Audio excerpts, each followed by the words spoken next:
Tell him, Todd, tell him.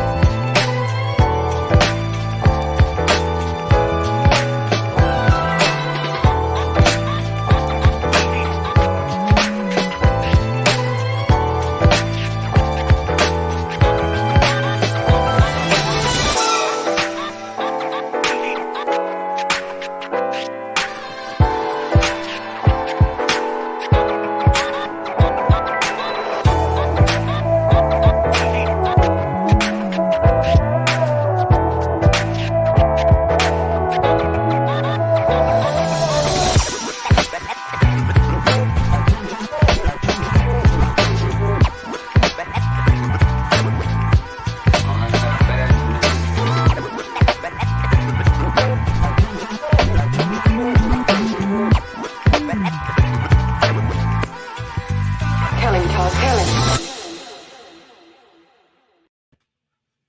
All right, here we are. Hey, Danielle. Hey, what's up? Look, I am excited. It's been a minute since we've been in this space. So, Yeah. it's with everything going on. So, I've been traveling, you've been traveling. Yeah, Let's big up for vaccinations I know. and And getting back feeling to free. regular life, kind of. Absolutely. Yeah, Yes, getting back to regular things. yeah, So, yeah. um, this is exciting because this is the next to the last, maybe, I guess, next Hmm. to the last broadcast we're going to do live because the next one will actually be on Father's Day Yeah. a couple of weeks from now. And we'll actually be doing that one together in the same room. And I'm not going to let too much out of the bag before then, but that one's going to be absolutely epic. Yes. But so today, we're going to talk about something that I know has generated some interest in your circle and has certainly generated some interest in my circle too. Hmm. Because when this dad from a distance thing has a lot of different pieces to it, we've talked about a lot of things. What we haven't talked about, though, Hmm. is dating. Right, right. So, Which is a uh, very, very real thing that happens. yes, it is. Yes, it is. For you and for me, quite frankly. And Hmm. so what we're going to do, we'll kind of chart this a little bit because I know there's people that are like chomping at the bit because of what they saw us post. But that's really more toward the adult end of the journey. Right, right. So let's start by me saying I love you, first of Yeah, all, I love you too, Daddy. Yeah. and to get into this conversation around dating. So very often, what happens when you're in a dad from a distance, daughter from a distance situation, obviously that means that your mom and I are no longer together. Hmm. As a reminder for people who hadn't seen this before, that was when you were 5, maybe 6 years old. Hmm. So that relationship didn't exist anymore that way. So you were living with your mom.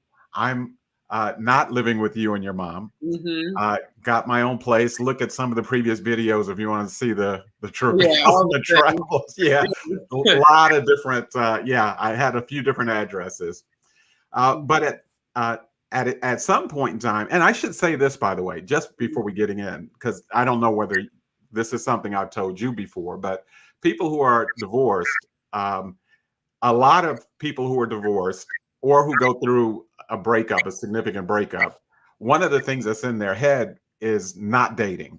Right. That's not one of the things. So, I mean, it is not unusual. And if you've been through that, you can actually comment in the post. We hope you guys will Yes. comment wherever you're looking. Yes. One of the thoughts is, well, you know what? Gave that a shot. Yeah. All righty. So let's go on and see what we can do with our career. So, getting back in the pool, as they say, is not really one of those first things that you think about, Hmm. but it does happen. Yeah. And so, tell you, because I'm not sure what you remember or what you saw, and then we'll do the Right. way you normally do it. Uh-huh. Danielle's worldview, then I'll Yeah. overlay my worldview because it's always interesting that way. So, what do It you is. remember Mhm. about that and how it felt for you as a kid? So about you dating? Yes, yes. Well, I mean, I, so here's my truth is that I am not sure on timeline because it all felt so close, right? Right, right. So it could have been 5 days, it could have been 5 years. Anything felt too soon, right? Okay. So that's my, like, it was just like, what? Like, but at the same time, I love you, I respect you, and I understand that, things change. Mhm. But there's always, and I think any kid of divorced parents always has this little piece in their brain that they hope that their parents like miraculously come back together. Mhm. And so when parents start dating, that diminishes that potential and possibility. So I think that's a huge part of what I felt like was, I just remember feeling not that it was too soon, but I just didn't know what to do in that space. I know what to even think or what this would even look like. Right. Well, Yeah. you froze for a little bit, but I think the gist Okay. is that the timeline, it didn't really matter what the timeline was because it felt like the next No. day. Yeah, it was So it was close. yes. Anyway, you looked at it. So here's the thing, because I was a little older at the time, so the timeline is a little fresher for Right. me. It was Right. actually probably almost a couple of years before Mhm. before that was a thing that I put you in front of seeing. Right. And I think that's because for the same reason that you were just talking about, Mhm. but also because I really wanted our time not to feel like it was already complicated. Mhm. So introducing anything else into that space would just, I think, just quintuple the amount of complication.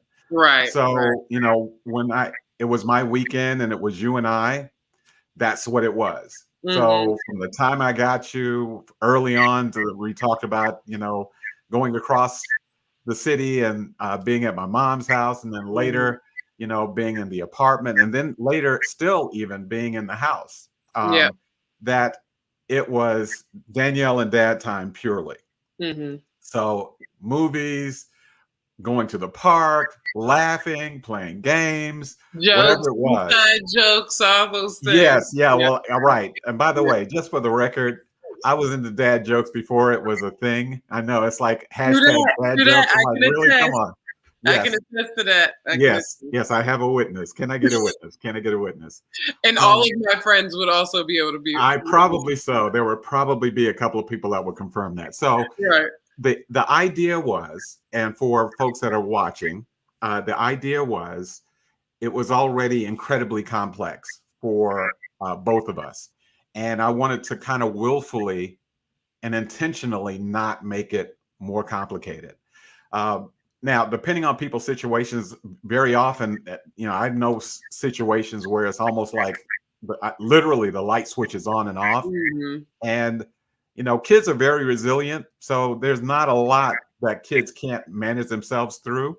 But if you put too much on their shoulders, they don't know what to do with it. And it can create not only confusion, but it can create disappointment, create anger, and all those things could be there if I waited 5 years. Right. But to Exactly. do it right after Mhm. was not the best idea, not just for you, but for me too, Right. because we talked previously about the fact that we wanted to make sure that you and I had our time, not just for Mhm. you, but for you and for you and I, that combination. Mhm. So then the dating did start. So you actually did find out that I was dating someone. Mhm. So what do you remember about that early on? What's funny, what immediately popped up into my brain was I remember calling Melody. I think it was Miss Melody or Miss Scott. I can't remember what it was. It might Hmm. be Miss Melody, maybe. Yeah. Um, and at some point, you or her said, "You don't have to call me Miss anymore." And I was like, "Why? That's weird. Like, why would I not call you? And so Because that's what you call adults. That's what you call right, all right. adults. Like I'm like, Yeah. What's happening here? Why are we don't know. I would rather call you Miss Melody. That's fine for me. We keep it, keep it cute. There's a little distance there. Right, too. right, right. Yeah. And so Absolutely. that's something that I remember pretty intensely because I saw that there was a shift happening, and that I saw that there was a honest relationship that she was initiating to have with me. So I was like, okay, I think you start putting it together, but I was happy to, I mean, it wasn't like I was against it, but you realize, it would be one thing if it's like, okay, hey, this is Miss Melody. All right, she's gonna go. Don't see her again. But there was clearly very clearly relationship building between her and her daughters, which ultimately became my stepsisters. So, that was a lot anyway, because I'm going from being the only child to instantly becoming the youngest. And so you were the oldest and the youngest, and then you went to being the baby of the bunch. Yeah. And I think, but when we get into my dating situation, I'm very grateful that they were older than me because I was able to pay attention to a lot of things. But yeah, I think that was the shift for me, that I saw that there was a little bit extra effort in trying to make that connection, not just with you around, but with her as well, which now as an adult I can appreciate. At the time, what am I, 12? I don't know. Well, probably younger than that, more like 9 or 10. 9 or 10. So very much growing into the adolescent years. So, I think any girl during that time is probably just a seed of Satan, I think, probably. Not my Danielle. Oh, you're kidding. You are absolutely kidding. How could you? Not even doing that well. You're not even faking it. No, I'm not. No, I'm not. Well, I mean, everybody that has teenagers know that, there's a losing your mind period. And then there's a regrouping period. But I do think, to your point, though, that I think is really significant is that a lot of that happens during adolescence, and how well you're able to kind of manage through it from a distance or close up is not about what you decide to do when adolescence hits, because that's too late. I think we talked about that. Yeah. I think really where you kind of create the a fertile ground for recovery from the adolescent thing is really when kids are 3, 4, 5, 6, 7 years old. Because I think that's, and we said this earlier, and maybe we didn't. We did say about how kids are very resilient, but kids also deal with things just about as well as adults deal with things. I remember that's one of the things that I heard a lot from Melody. Used to talk about that a lot, that and you could watch that in other families, and the kids were almost mirroring what their parents were doing. If their parents were really, really struggling, the kids really, really struggled. I mean, and the kids tend to bounce back faster than, I don't know whether they're more, kids' minds are more pliable or what, but I think it has a lot to do with how you actually act or behave, not just in front of kids, but I think kids are just like other people, can tell when you are turning it on and off. Right. Because if you turn it on and off and it's not who you are all the time, then what'll happen is your kid will catch you one day when the switch is not flipped. Right. And then they'll see the switch flipped and it's like, what just happened here? There's 2 different people in front of me. Right. So yeah. So I will say, that relationship is the only one really. So it's not like you had to worry about, well, only one that you knew about. I'll put it that way. Right. I'm just kidding. I'm just kidding. Fair. There you go. There you go. But it was one of the more interesting things that happened was when we decided to get married. So, because I remember, and we'll talk about this, and then we're going to flip, because as we start getting into adolescence years, your dating starts coming. Yeah. So I don't know if you remember this or not, but we had all of you over in the same place. We're all sitting around the table.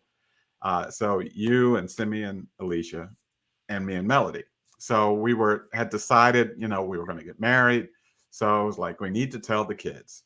And so, in the spirit of doing things the simplest, easiest way, that's why Melody is a lot better at this, because I'm thinking, should we do a PowerPoint presentation? I wasn't really thinking that. We're so similar. We're so similar. Yes, a video, maybe a video.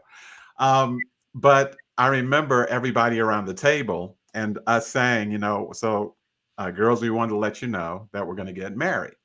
Mm-hmm. Do you remember that moment at all? Barely, not really. So that's really important for people to hear. Uh-huh. I mean, I remember it because my heart was racing up to the moment that we're gonna, because you want to do that right. You don't want to cause issues. But Danielle barely remembers it. So let me tell you what happened, and it was absolutely hilarious. So we have the three of you around the table with us, and then we tell you that, and then all of you look at each other, and then you busted out laughing. I mean, just like comedy show type laughing. And I was like, I think they think we're kidding or something. It wasn't like that it was like manufactured. All of you just broke out laughing. Right. And it reminded me that, sometimes we don't really have to, it's not always that serious. Right. Just say what you have to say. Mm-hmm. Say it with some authenticity, with some genuineness of heart. Mm-hmm. And if you've done all the right things up until that point, then you should be okay with letting the chips fall where they may. Mm-hmm. I didn't anticipate laughter. Actually, I anticipated questions like, when are you guys going to do it? Y'all didn't ask any of that. There was not a single question about how, when, where. You just busted out laughing. I was like, okay, well, there's our relationship. That's got to be the way this thing started. So, I kind of remember that. I remember, and I think some of that laughing may have been none of us knew what to say or do in that moment. Right. There was nervous laughter. I think there was a nervous laughter, and because once we saw one person do it, because we were all awkward and we laughed at each other's awkwardness. I think it was like I don't know where we go from here, Right. and also in those situations, the kid doesn't have a say. It's not like, it's like, oh, well, you know what? I'm not having this, Dad. You can't get married. So in a way, it's like, yeah, I could ask you questions, but I think even as a kid, you recognize that you don't really, there's not something that you can say. Now, granted, I think if I thought that she was a horrible woman and I felt like I could come and talk to you and say, Dad, no, because of X, Y, Z. But that wasn't the case. There was no reason why. It was just, okay, this is what this looks like. And they seem cool enough.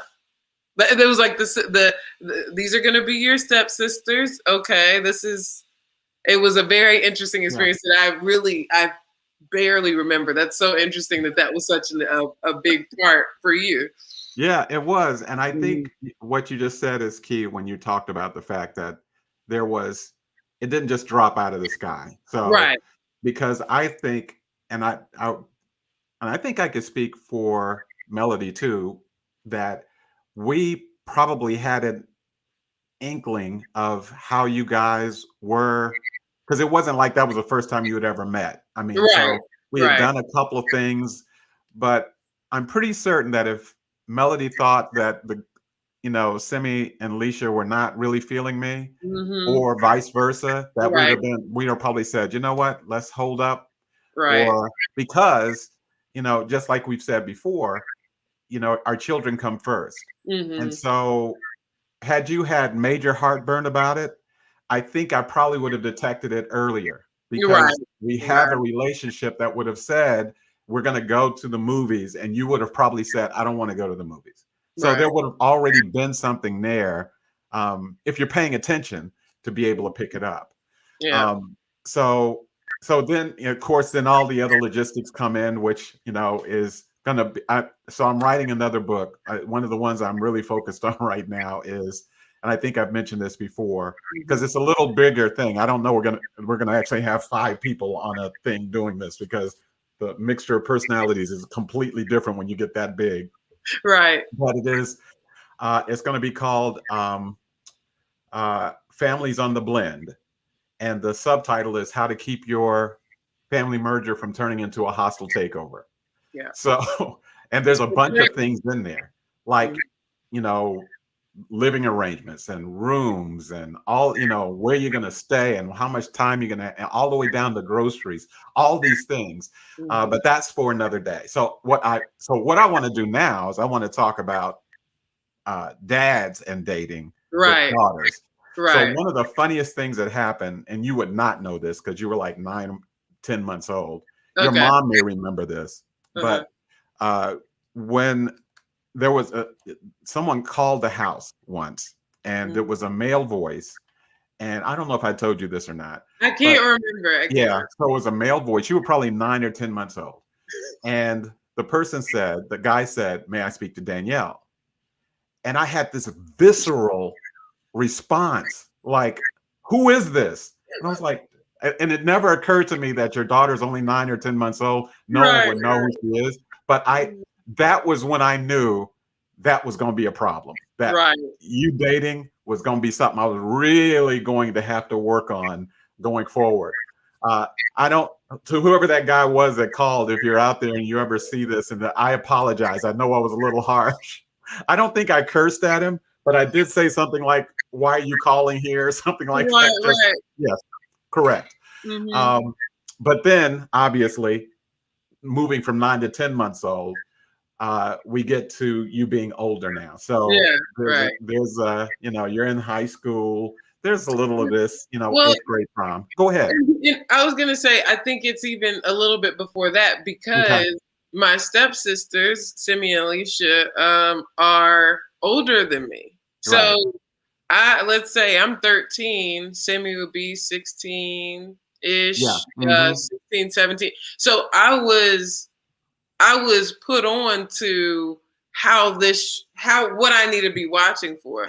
So I remember, and I'm sure you remember this because it was a very huge pivotal moment of my dating experience when I wasn't even in the date. So again, Simi is the oldest, and she dated first. That's just, you know, how those things go.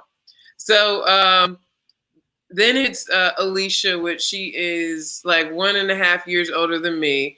And then it's me. So me and Alicia are upstairs, and we hear that there's this guy that comes in. And we're like, "Oh my God, this is the first date." Like, Simi has a first date. So we have this banister where we're able to kind of like look over without being seen, to kind of just hear and look at what's going on. Because again, this is the first time any guy has ever come to the house. And, you know, so I remember him being there. I don't even know who the dude is. But I remember he was sitting down first, and you had come in later, and you had said, "Hi, nice to meet you," or something like that. And he continued to sit down, shaking your hand. And I remember you were just like, I mean, you could probably remember better than I can, but I remember it was like, "No, that's not how that works. You need to stand up when you greet me, young man." Like, it was something like that. Do you remember what you said? Yes. It was closer to, "Excuse me, but you do not greet me from a seated position in my house." Yes. So that was a message. Yeah. Yes. So I'm seeing that, and I was like, "Ooh, okay, noted." Anybody that I come to this house, I will make sure that they know that. So the interesting thing too is that, like, any guys that I was dating, I was and when I say dating, I mean, it's like, what are you really even doing in 8th and 9th grade? I mean, now that I look back, but you know, it's you know, it was a big deal for me at the time. So I just remember it being much harder for them to get through my filter before they were to get to yours. I needed them to be so good that I knew that I could trust them in that situation. And I never really got to that. I never really got to a place that I was like, I mean, not never, during that time, like, when I'm 16, 17, because there was definitely a guy that I really liked him. I loved him, high school sweetheart, all those things. But I was like, I don't know if you're gonna pass this test. I don't know. Well, and pass the test means Yeah. get in the house. So Right, you can, this in the house. Right. But I needed to know that he could get out the like. I needed him to get an A, and I just wasn't sure if where he was. And I knew that, no, you're not gonna get an A, and I'm not gonna show anything other than an A. Period. So, and I think eventually when I did, I remember having several like conversations beforehand, like, look, okay, remember, always stand up when he comes, like that. I remember that being very important.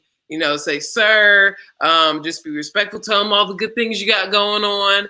Don't do this. Like, it was just, I'm sure he was like, really?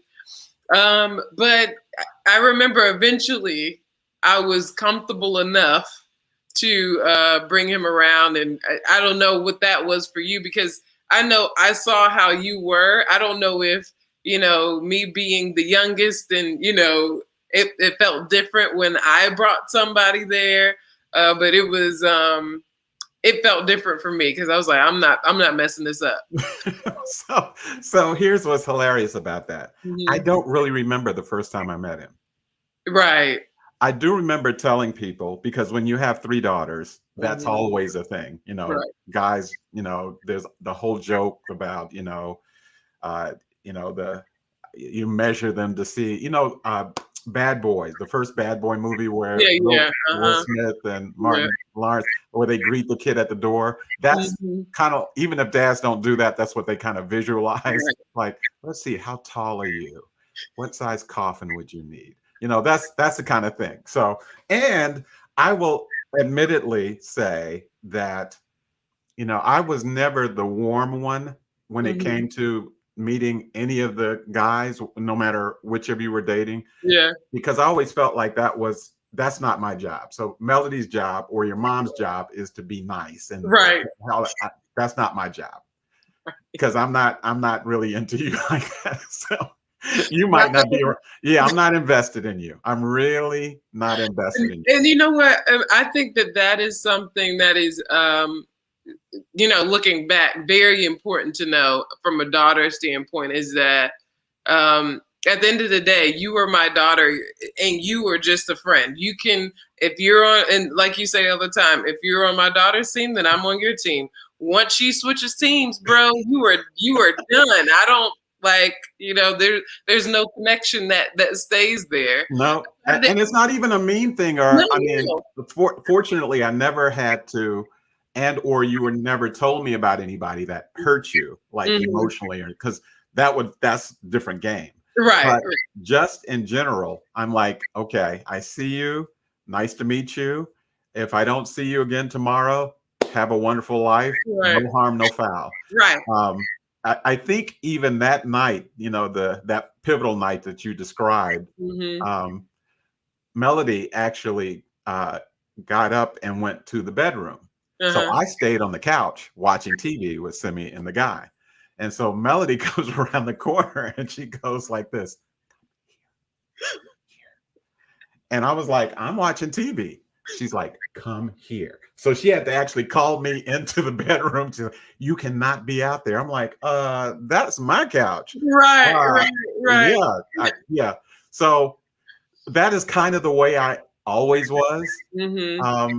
But I think it's interesting that I didn't know, and this is important as our conversation evolves here, that they had to I didn't even know the names of anyone that was along. I literally could not, if you asked me, because you went to the 8th grade prom, I'm sure you might have danced with somebody more than once. I don't know any of those names, none of them, because they never made it.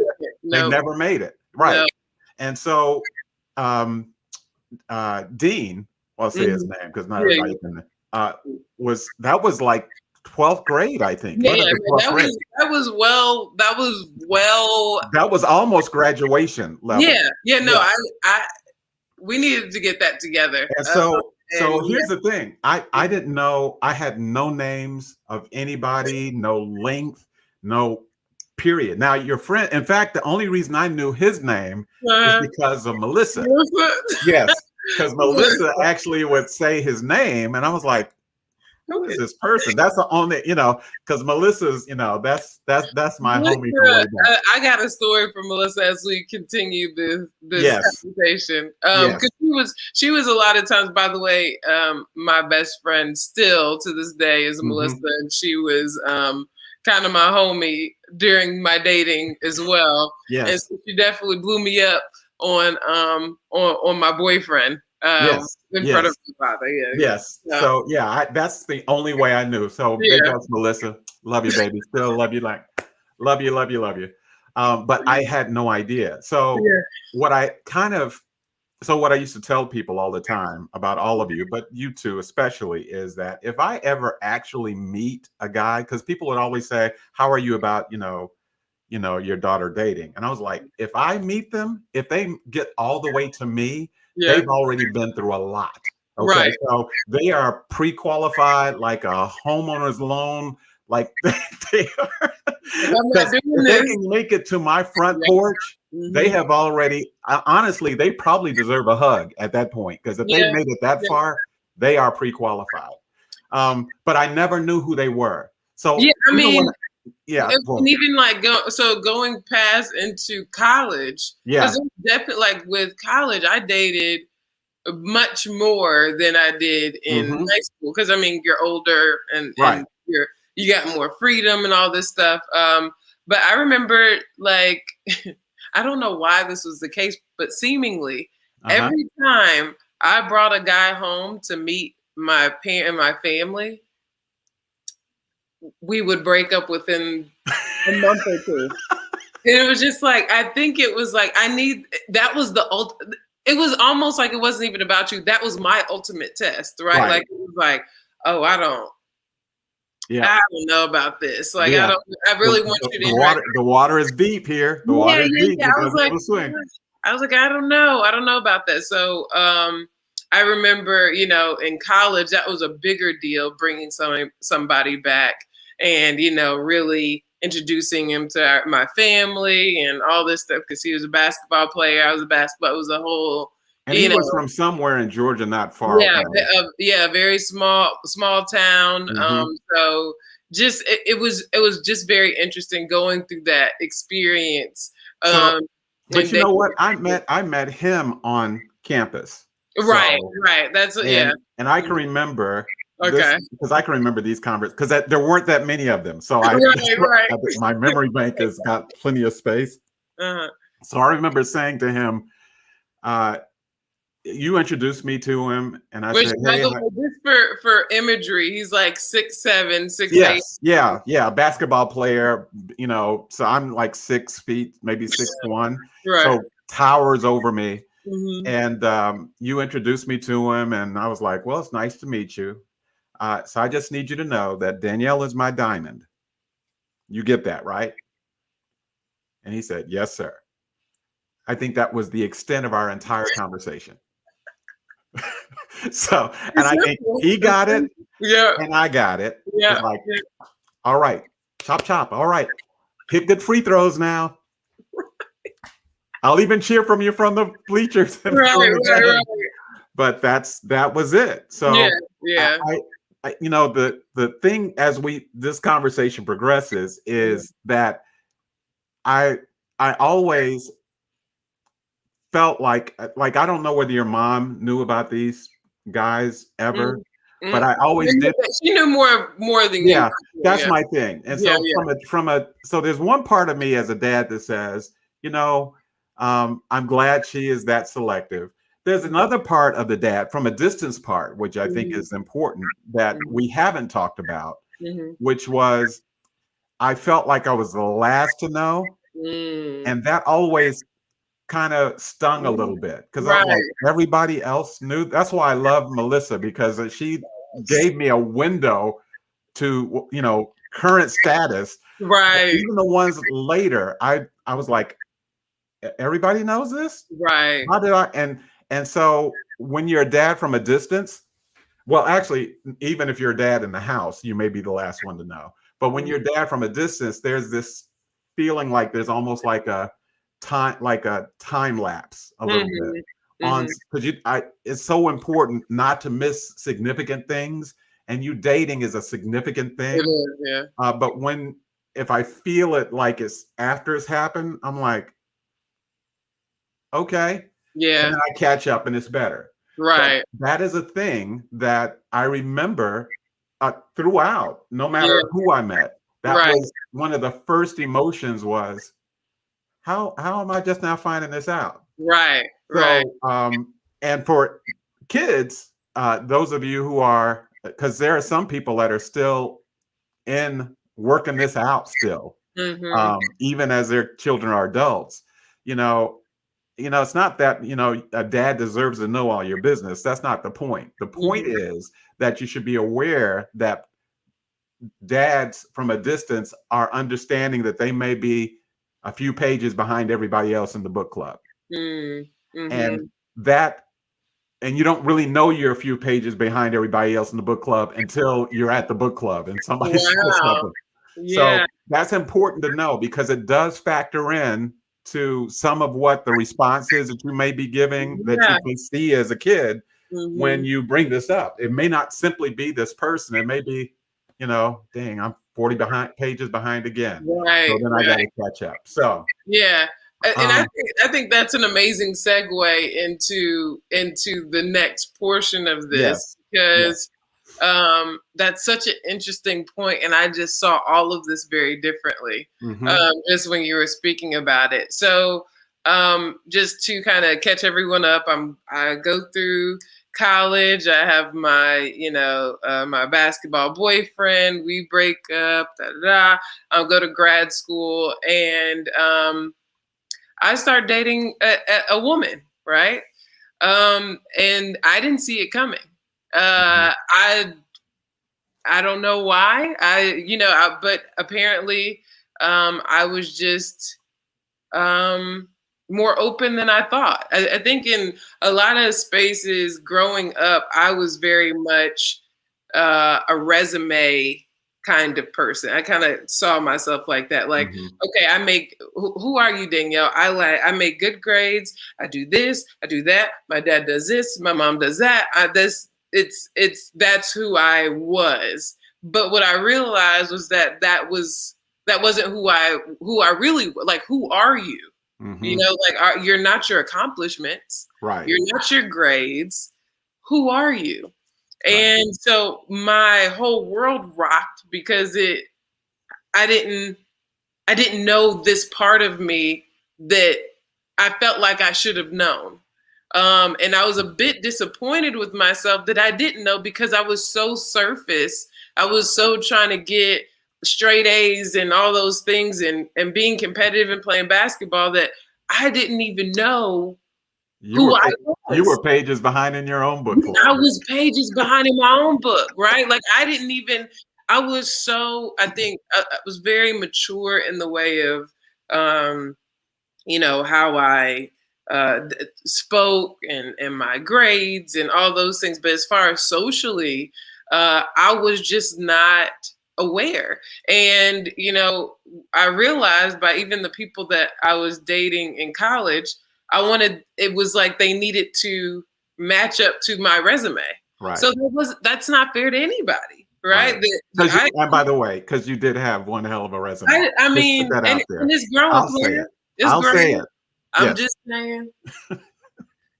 Anyway. By the way, if you're watching this right now, you really need to press share right now. Yes. Wherever you're watching this, I am not playing. This is where you press share. Yes. Because where this conversation is about to go is going to be places that Danielle and I, she just told you one place she didn't even perspective changing just a couple moments ago.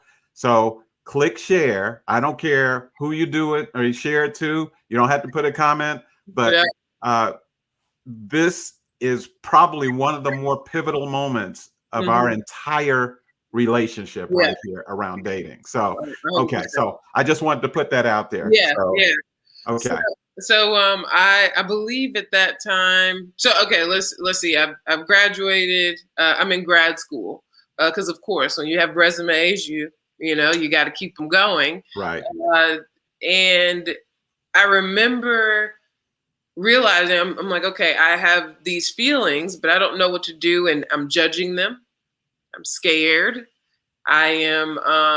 I don't want anybody to know because that's embarrassing. Initially, that's a very embarrassing. Well, it wasn't on the resume. You didn't have it already. It wasn't on the resume. It wasn't something that people seemed to like. And by the way, I played basketball my whole life and was not. It just. Some of my best of friends were very clear. They were gay since they were 12, and they never. I mean, that just wasn't my story. Right. And that's when it was like, gosh, I knew all these people, so I had a love and respect, and a respect that they were themselves. But that's really scary to be yourself in that way, because I could hide behind my grades. I could hide behind everything that I had done instead of really be honest about that. So this is already the internal struggle. Right. But then I'm starting to feel a little bit more comfortable, a little bit. And I wanted to tell one of the people that I could not tell, which was you. Okay. And you were actually one of the first people I told. I told you before my mom. That I did not know until right now. You mean I was actually almost caught up in the book club? But your response to what you said earlier makes sense of your response later, because my mom out of the country at the time, and I was like, I don't want to. That's right. Oh, I was like, I didn't want to throw that on her while you're in a different country, you vacationing. I just felt like that would have been a lot. So I just waited until she got back. But I remember I was at your house and I was like, okay, probably similar to how your heart was racing when you were about to tell me about getting married, or that you guys were getting married. I would imagine that was I could barely breathe. I was so uptight. So I remember saying, like, I got to tell you something. Like that was the best thing that I could come out with, because. Oh, okay. I'm good. I don't want to jump ahead of myself. Okay. So I remember you were saying, like, what? Like, what's going on? And I can't remember if you said, did you get a new job? Or like you had said, like, I can't remember if it was like you had suggested that, or maybe it was like after. I'm a little jumbled because I was so in my own. I can remember it almost verbatim. Okay. So I'll catch it up later. Okay. Yeah. Okay. So I have, I feel like it was a question of it was a job. I was like, I'm dating a girl. I just had to like. I remember immediately you said, well, are you happy? And I said, yes. And you were like, okay, then. And I was like, that's it? Like, good. You had a PowerPoint set up for this. Yeah, right. Because you didn't ask who it was. Remember the questions that you were just asked that like maybe I didn't come up with. There was no questions. Like, so in those moments, I don't know if it's a stunned moment. Like you're just like, I'm just going to accept. I'm just going to hold this moment. I don't even know. Let me just accept all of this that's happening or whatever. And I just remember being like, oh, well, that was easy. I don't have to worry about this again. Right. And and what I remember after that was, I think your seemingly, and again, this is my perspective from what I can remember. This is when I was 21. So this is now 12 years ago about. And I remember a little bit later, again, time frames are hard to say, but I remember you were saying something to the effect of like, who else knew? Like, who's new? Like, am I the last to know? And like, I think I don't even know you. Like, those are kind of the conversations we were having. And I was like, I wasn't even trying to keep it from you, but now it makes so much sense because you have been behind this whole time. So why wouldn't you feel like that at that moment? You know, and my truth is that I didn't even know. You were one of the first people. And so that was the time of my own self-discovery where I didn't even know who I was. So I didn't even know how to communicate that with anybody else because I was scared of judgment, I mean, why make my life harder? Right. You know? Right. And so I was that was a whole thing for me. So that's kind of my experience as far as the first part of, I think that was my actual coming out that felt very real was that it was with you. That was my first time I feel like I actually said it out loud. And so how did you feel afterwards? Afterwards, I felt good. I felt a little like, is that all I have to, like, is that it? But also I think, how do I act? How can I bring them around? Can I bring them to family gatherings and not embarrass my parents? Because again, I'm coming from this very much, I'm a Gray, and there's a family name to that. There's a pride to that. And what was acceptable to maybe my sister having her husband, you know, would look different for me. Right. You know, like they can hold hands. Is that okay if it's there's so many levels to that you don't want to be disrespectful and and you're trying not to make other people uncomfortable. But the more you're doing that, you're super uncomfortable. It's just a thing. So that is, okay. So just for the record, for those of you who are watching right now, I've never heard Danielle say most of what she just said. So, we've been talking about the importance of relationships and building them over a lifetime. And the fact that I was one of the first people that you told, just love that. I absolutely love that because I had no idea. I think I knew. I think I learned later that you hadn't told your mom because she was in. But so I'm gonna pause you right there because all the rest of it was, now that it was like, now what? So now that I've said that, I don't know what you do. So let me give a little context around this because it was July 2nd. I know it was July 2nd because we were in the kitchen at my house. And the 4th of July is a family event. We go down to my mom's house. And so some part of that you were thinking about probably was because there's a family event in 2 days. So should I bring, so that's probably what was in your head. Probably, yep, that sounds right. But here's how I remember it going. I can see myself, the ribs were all out. I was literally seasoning them and cutting them up. You were on the other side of the bar and you said, Dad, I have something to tell you. And I said, what?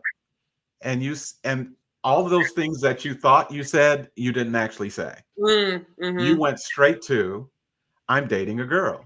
And my first response was, well, I didn't see that coming. That's the first thing I said. So I didn't ask what it was. I just said, I didn't see that coming. So that was literally the first words out of my mouth. Yeah, that's fair. Yeah. And I never stopped. I was still seasoning the meat. There was no hands throwing up in the air. Holy shit, what just happened here? And then I asked you, were you happy? Yeah. And then you said, okay. And then I said, okay. And I think later we were talking about maybe is she going to come to the, is she going to come to the cookout at the house or something? Some of those conversations happen. But the one thing that I do remember that I would have done differently, and by the way, this is Pride Month, and there are a lot of parents that have been in this situation, or hear me closely, will be. Yeah. Will be. Mm-hmm. And I'm telling you, that 3 or 4 minute period of time that Danielle and I just described just then could have destroyed our relationship. Mm-hmm. Not beyond repair necessarily, but it could have completely, totally destroyed it. So when I think back on it, I was like, if there's something, because I don't really remember, like if you'd asked me the next day what I said, I wouldn't have Right. been able to tell you. Right. Because I was like, okay, that was a lot. I'm seasoning ribs. I don't remember all of that. Right. Right. What I do remember is it took me longer than it should have for me to hug you. Mm. Mm. Like if I had it to do all over again, Mm. I would have laid the knife down. I would have washed my hands. I would have walked around and hugged you right then. Mm. I did. It Yeah. was a few moments later. Yeah. But that's in that moment was probably my biggest regret is I didn't hug you sooner. Yeah. Because we are a hugging that we Yeah. do. That's what we do. Yeah. So, but I also did. So this is, and by the way, I've been around you in sports forever. I knew the friends that you were talking about. Yeah. I have friends that were gay. You Yeah. know, it was not like this was a foreign concept. You know, I'm not, yanking out the Bible and misquoting or misrepresenting Leviticus and all this other kind of dumb shit that people do. Yeah. None of that was where I was. Right. I did have that thought though that you were talking about, which Mhm. was, how in the hell am I just now finding this out? Yeah. Because, and not just because I'm chapters behind, but because I'm like, this has to be really difficult for her. Mm. And I just felt like I was not there for you when you were trying to figure it out and how Right. difficult it was. Mhm. Now, all that being said, you've painted a picture that's very nice, and I think is very nice, but I did have some struggles. Mm-hmm. But they were not in the places that I think most people would actually think. So the first one was, am I the last to know? Right. By the way, let me say this. All of the struggles I had nothing to do with you. They all had to do with me. Right. Because that's how this goes. And Yeah. this is important for kids. Mm-hmm. Because Yes, it is. because I know you have a few people that commented on your Instagram that were like, I'm still struggling with this. So it was important that Danielle and I had the relationship we had before. Yeah. Because that exchange that we had was going to be based on everything we had before. Mm-hmm. So if what we had before was shaky, that was going to be shaky. Yeah. There's no way to make that strong if you got shakiness going on. Right. It just isn't. So the first thought was, what I described earlier. And then I started thinking about things in dad ways. And this is one of the things that dads think about. You and I have never talked about this before. I didn't think about it in that moment. Mm-hmm. But one of the first thoughts I had was, so how's the bloodline going to move forward? Mm-hmm. I mean, within days, that's what I was thinking. I was like, okay, so because my brother has 2 sons, they have kids. Mm-hmm. My sister has a son. Mm-hmm. He's married to a woman, had 3 or 4 kids already. They're probably not going to have kids. Mm-hmm. So what's going to happen to the gray bloodline? Right. And so that's one of the things that moms probably don't think about this that much, but dads think about that. Yeah. It's like, that's why we name our children after us a lot of times, where you're the second, the third, the fourth, because you're it's a legacy thing. Now, again, this had nothing to do with you. Right, right. And I have 2 grandchildren right now. 3, actually. Yeah. 3 beautiful ones. The littlest one has moved from Demon Seed to Loving Child here last few months or so, because Simi has 3 children. So I have grandchildren. So it's not that you can't have grandchildren or that I would love grandchildren not in my bloodline differently than in my right. That's just more biological. It is a biological bloodline. Like, will there be a kid, you know, 100 years from now that Mhm. takes a blood test that will roll all the way back to me. Mm.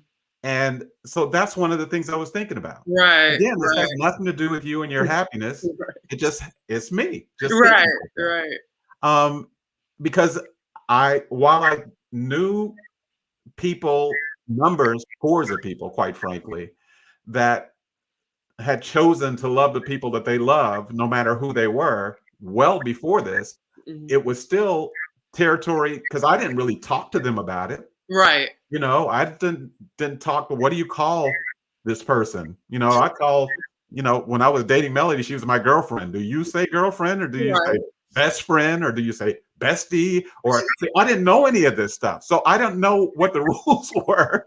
I didn't either. I know. So we're both trying to figure this out at Right. the same time. Mhm. There was some part of me that, if I'm to be totally honest, and I think even, well, I can't speak for all parents. There was, because you and I had talked before this, well before this period, about friends that you knew that Mhm. you thought they knew what they were feeling, but they didn't know what they were feeling. I Mhm. mean, so we had conversations around, are people deciding? Are they Mhm. choosing? Is Right. this not a choice? This is just who I am. So Mhm. we have literally had these conversations for years. Right. So it wasn't like we hadn't had these conversations, Mhm. but I had not had them. I was like, and some part of it was, how that little thing in your head was, well, maybe my parents will get together. Yeah, There was right. a little thing like that. Yeah. And I Yeah. can remember Melody Mhm. saying, you need to get over that. Mhm. Mhm. And she probably had to say it more than once. She probably had to Mhm. say it a couple of times. And it wasn't like I was disrespecting what you had told me or who you Right. were. No, It's just yeah. that I didn't know what to do with it. And so Mhm. my first thing was, and there's also this, that I think a lot of parents in this situation, this conversation is going to go longer. So y'all might as well keep on listening here.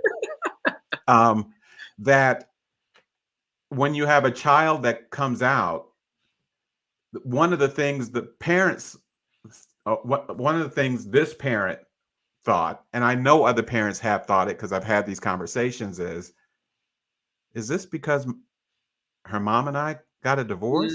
Mhm. So I start almost doing, to newsjack a little bit here, I start trying to do contact tracing. Right. Like, was there something I said or did, or was there something I did? Again, this had nothing to do with Danielle. Right.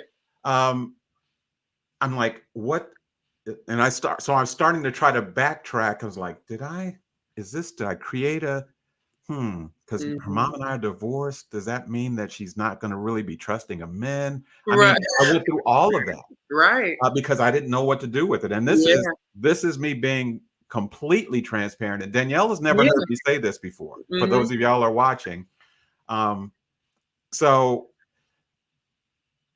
it was, all of those things were happening. So put all of that together, and then put Greg the dad in place too. Okay. Mhm. So, Mhm. because she did come to the family gathering. Yeah. And I remember thinking, and I'd say this, I don't know if she follows you on Facebook or whether y'all are still friends or not. I'm sure No, she's a no, fine no. person. It's a safe But I space. remember thinking, I don't really like her. Mhm. And not because I was Oh, her. using that. No, it wasn't because I was using that, that pronoun. It was like, Right. I just don't really like her. And it's hilarious because years later, you and I looked at this picture that we Oh took my where, God. It was and hilarious. it was over the shoulder. I didn't even realize I was in the picture. But If I could find it, oh my God, it probably is not appropriate to share, being that it yes, has another face in it. But oh my, I mean, my dad's face was just like it was I just was not photobombing at all. I was just looking, going,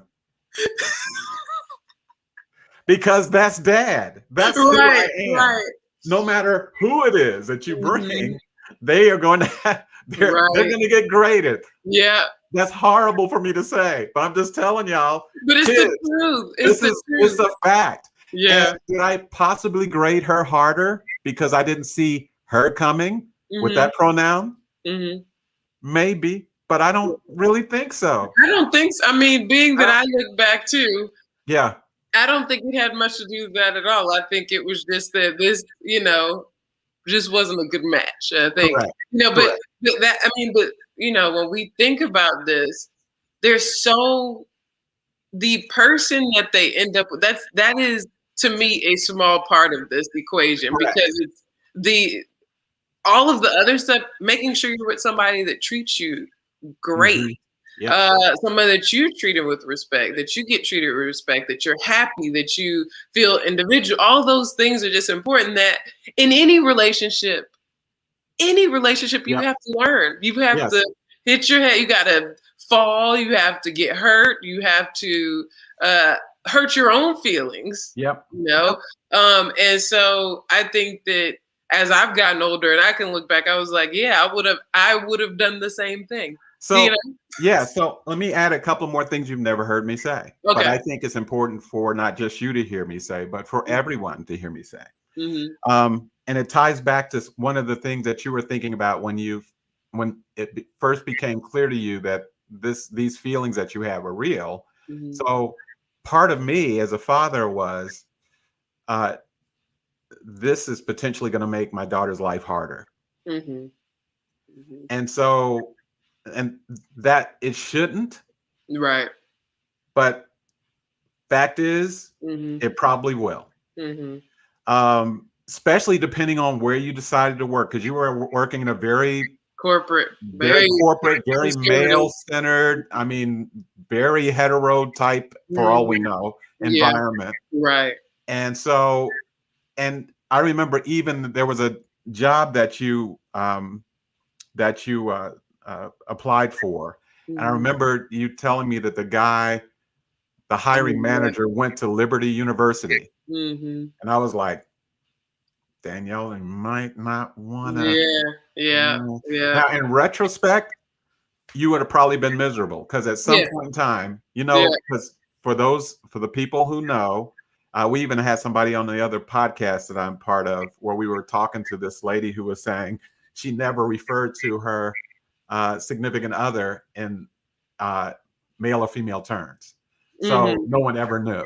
So it's like, Right. yeah, I'll bring my date, or I don't know whether my significant other wants to come, but they never use the Right. language because Mhm. they didn't want that to become a canceller in terms Mhm. of what was going on with their career or promotions or getting a job.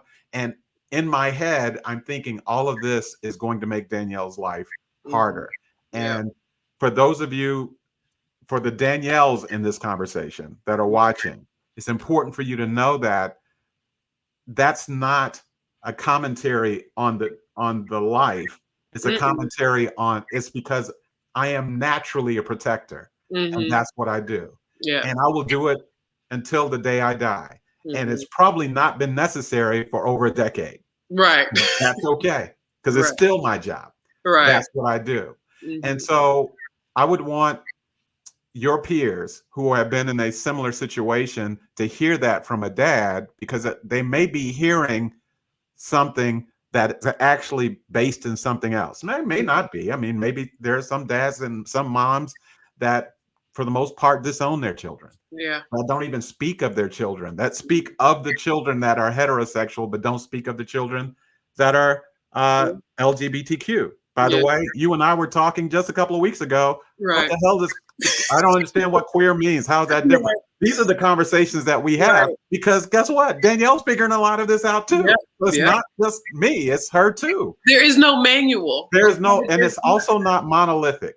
Right. So, so there's one other thing I need to make sure that I say. And by the way, there's people watching here, and you're probably wondering, as you have wondered every time we've done this, like, geez, they are putting all their business in the street.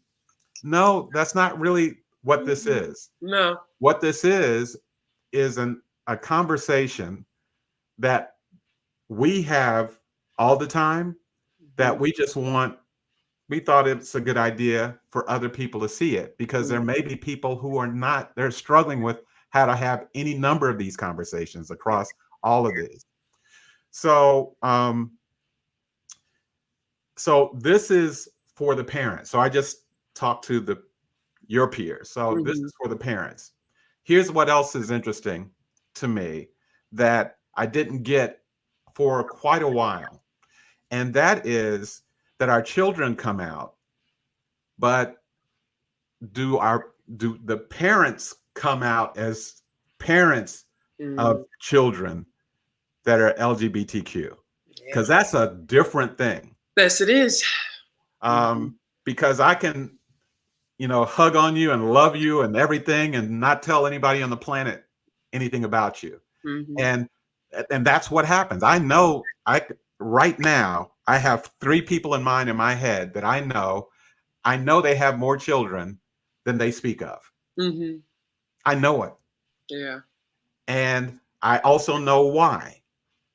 And and and they're not doing it gleefully or happily or even with great intent. It is a torturous type of thing, you Mhm. know. Um, so when the parent actually says, "This is my daughter" or "This is my son," that changes things Yeah. dramatically. So Yeah. let me tell you, and you and I told you about this at the time, but I want to tell this to the people that are watching, because the moment that I think it hit me biggest would be a moment that I think would surprise a lot of people. And that is when the Pulse nightclub shooting. Mm. So Mm. this country has had lots of mass shootings. And so, or, devastating events. And so there's Las Vegas strong, and there's Boston strong, and then there's El Paso strong. And people see that, and they see the carnage that someone has wreaked, upon a community of people, whether random or whether they look the same. And the entire country, you see people changing their Facebook photos to wear the colors of the flag when that happened in Paris, that shooting in Paris.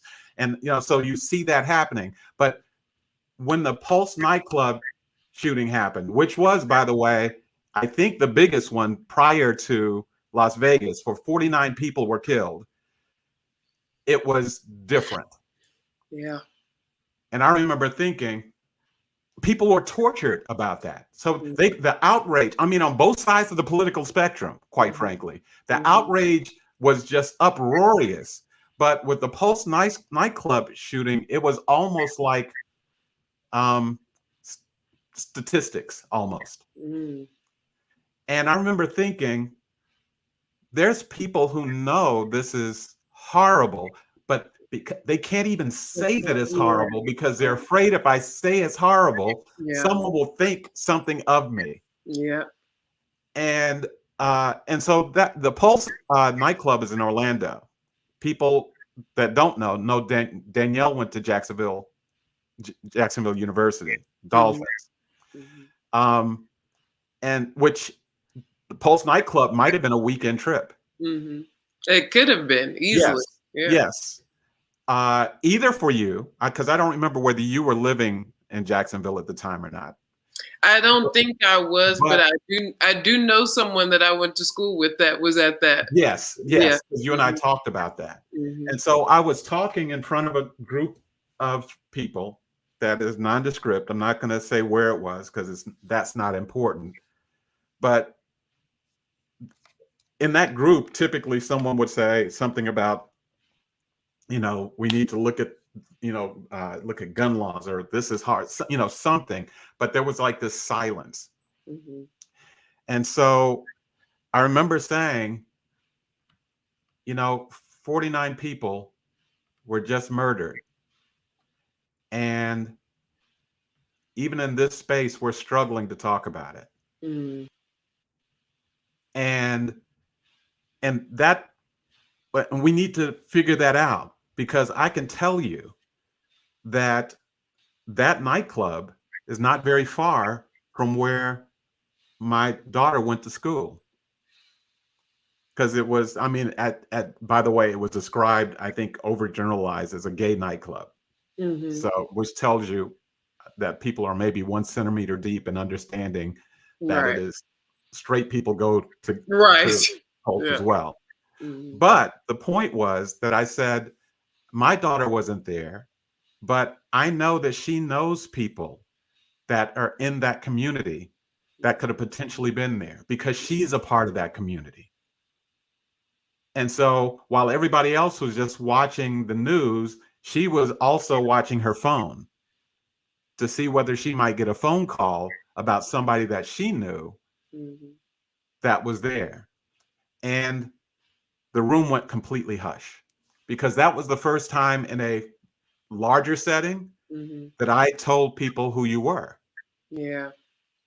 And I didn't honestly, I didn't really calculate what, the out what was going to happen as a result of it. Mhm. I was in front of people that I respected greatly, and my ardent prayer was that they respected me enough to be, open about it. Mhm. Um, but I know that day some hearts and minds shifted just a little bit Mhm. because there were people that would say things to me in other settings that all of a sudden were like, I didn't even know. Mhm. And their language began to change. Mhm. And their worldview, it didn't turn 180 degrees, Yeah, sure. Mhm. but their worldview was like, oh, so Greg's daughter actually is a member of the community, which, by the way, is a term that some people use. Mhm. And as we were departing that space, no fewer than 10 people walked up to me and said, thank you. Mhm. Not because they were part of the community, some of them were, Mhm. but more because they knew that they probably needed to do something similar Mhm. and that they were keeping their own children a secret. Yeah. Yeah. And so, and this is not just a story about, LGBTQ. It could be, you know, your kid is dating a Muslim, or your kid is dating somebody of a different race, or any of those things. Mhm. But it's important because I felt like it was a way that I could say I love you to you without you being there. Mhm. And I will tell you, not only was it transformative for some of the people there, it was transformative for me too. Mhm. Mhm. And so, yeah. Yeah. Um, I do want to comment on that because yeah. I think, whew, I know so many people that do not have that support.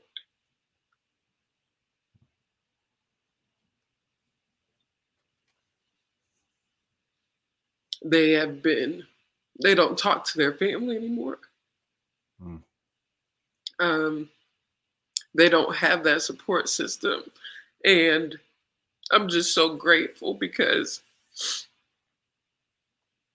you know, I do have that and it's made me stronger. And I mean, I think to parents that secretly, even if you have an idea, because sometimes you do have an idea about your kids, mhm. I've seen it. I've seen people. Now, I didn't have any idea. I don't know. I didn't see it coming from me, but I Yeah. see it a lot for, a lot of kids that do, they know, they've known their whole lives. And I think that if we just remember that this is it's not an easy thing. I'm already black. You know what I Mhm. mean? And then I'm a woman, and then you add this element to it that um, is tricky too. Um, but I just want to say I'm grateful, and I want people also that are in the community that don't have that kind of support is that I know you don't need it, but I understand the importance of having it. And I think that that's why that community um, is so tight because of that reason. Mm. You know, because we haven't had like it becomes a family for that reason. That's why they call it family. That's why they call it community, because there's so much LGBT youth that are homeless. Like we specifically look to homeless LGBT youth because they are the ones getting kicked out of their house. And so all that to say, I just think that, you know, I'm just really grateful that I have you. That I also want to thank Melody too, because she was, even silently, she would send cards that had both of our names on it. She just was very thoughtful about that. That's a big deal, you know, to feel like you're seen and not a secret. And I really appreciate you for not keeping me a secret, because you could have, you know.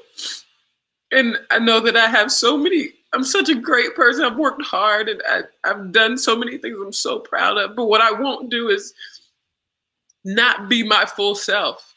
I won't do that for somebody else's comfort. I refuse. I'm too happy. I'm happy as I am. And it's hard to get there. Yeah. So when somebody is that happy, support that, man. Like, you know, because it's not easy to get there. So I'm grateful, because even when people are accepting of it, sometimes they don't even talk about it. Right. You know, they're like, okay, yeah, I know your partner, but they don't, you know, you're still kind of invisible.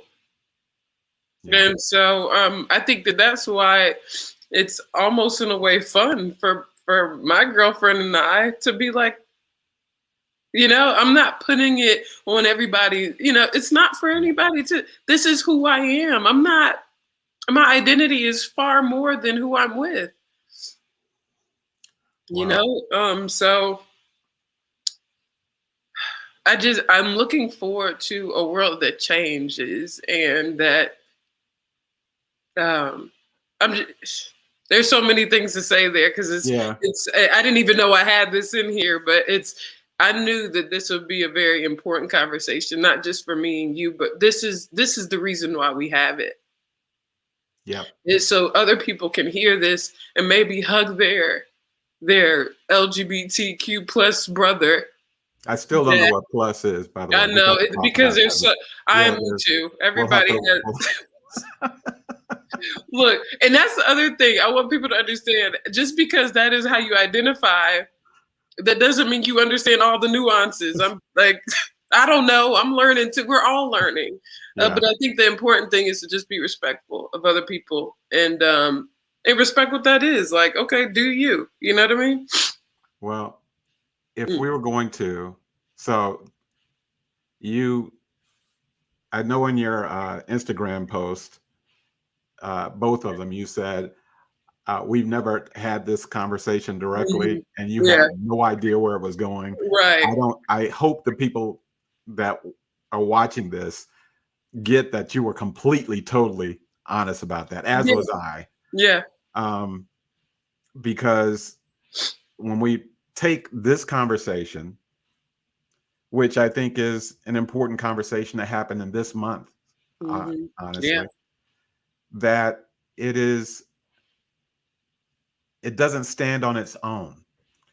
It is part of what we have been trying to talk about in episode 1, 2, 3, 4, 5, and now 6. That it is our ability to be able to be where we are now, imperfect as it is,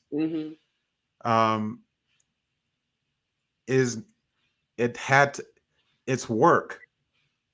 You have to have conversations that are difficult or uncomfortable, or conversations where you just feel completely lost going into it. You have no idea. I don't even know how to ask the question that is in my head. Well, ask it. you will be loved for stupid questions in your mind, stupid questions, more than you will be loved for willful silence. Mm-hmm.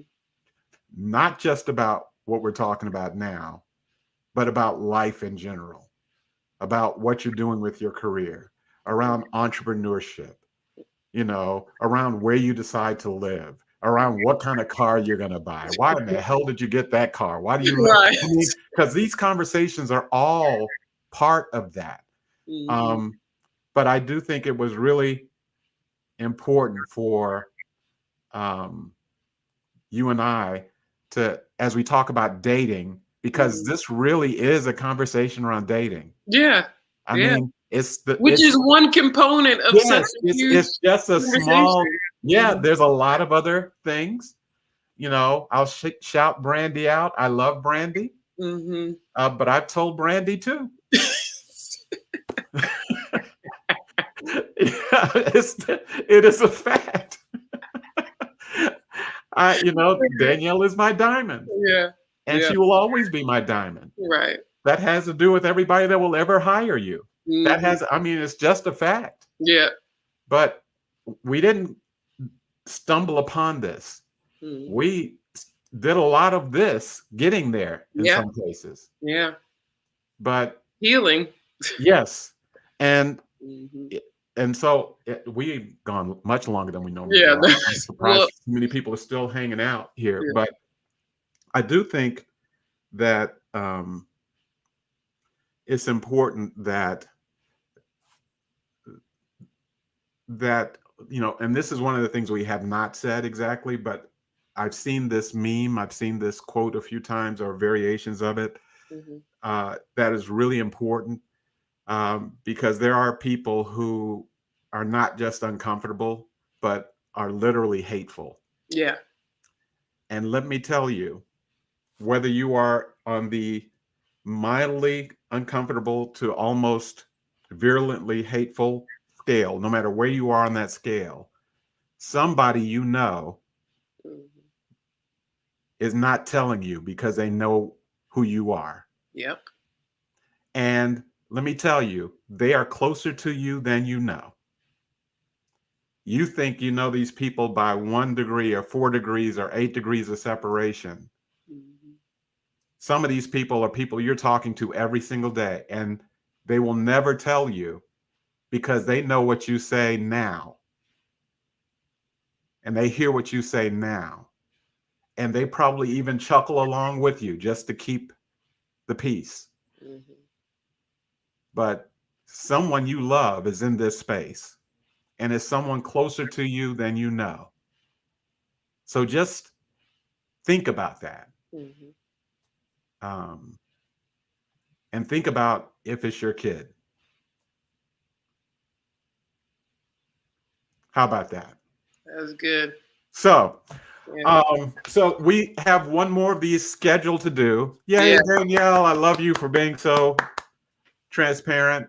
That Um, was cathartic for both of us. I think Yeah. probably for people watching this too. Take a nap. So, yeah, I'm definitely gonna need a nap after this. No lie.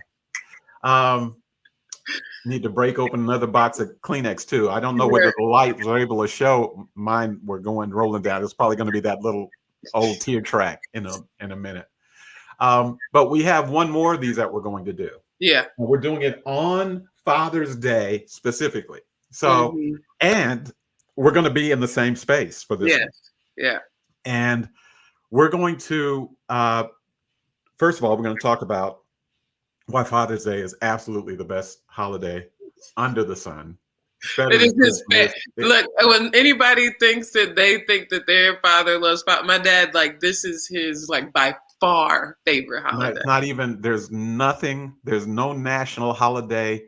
Sorry, Jesus. I know Christmas is, but Father's Day, I am telling you. Yeah. But we're going to talk about some of the greatest Father's Days that Mhm. you and I have ever had. And I think the simplicity of many of them will be very interesting to a lot of folks. Yes. We also bought this game that we'll tell you about as we get a little closer, that has these random questions that you ask of family members to find out more about how they think or feel or how they see you.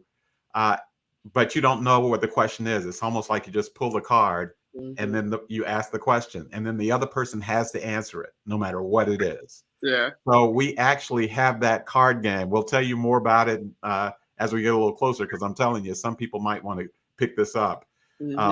But you and I are going to have that kind of exchange and see where it goes. Yeah, I'm looking forward to it. It's going to be fun. I mean, because honestly, I feel like we've really, I'm not ever concerned. No more am I concerned of where our conversations go, because our foundation is strong. And I think that that's an important note here, is that build a strong foundation. You can handle any of these hard conversations. But if you aren't even putting in the work day to day, how do you think that these conversations are going to go? And how do you think somebody's going to trust you enough to even share anything? So and that's with everything.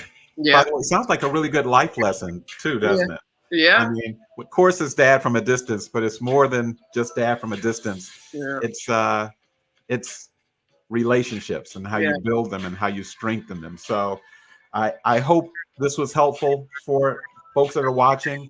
I asked people earlier to share this. If you did not share it, please share it.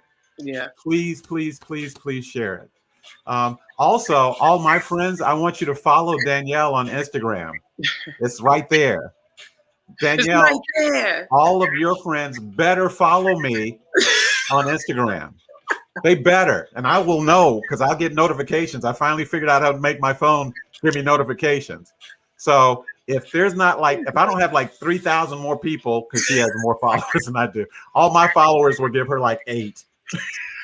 All 8 of my followers, you better follow Danielle Gray MBA. You better. She's doing big things that we didn't even talk about here. Yeah. But she's my baby. Love you, Daddy. Yeah. I love you too, sweetheart. And we are going to do this again on Father's Day at 3 p.m. That is June 20th. I don't know where you plan to be, folks, but I know where you better be, because it's going to be fun. All right. All right. Love you, everybody. Take care. Bye. Bye.